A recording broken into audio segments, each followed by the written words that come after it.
Hello, in this video I want to show you how to manage Google passwords in VIVO V15 Pro.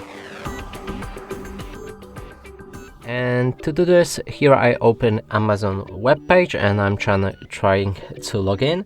Let's enter our password, and when we click on login, here on the top of the screen we should see save password, so we're gonna click on that.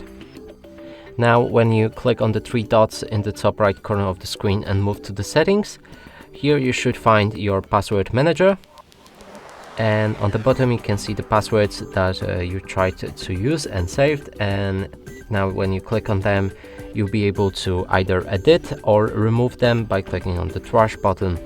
Click on this eye to see the actual password. And if this does not work for you, then make sure that the save password is on. Otherwise you won't be able to see this pop-up that I've shown you in the beginning of this video. And that's it for this video. Hope you like it. Please consider subscribing to our channel, leave a like and a comment below.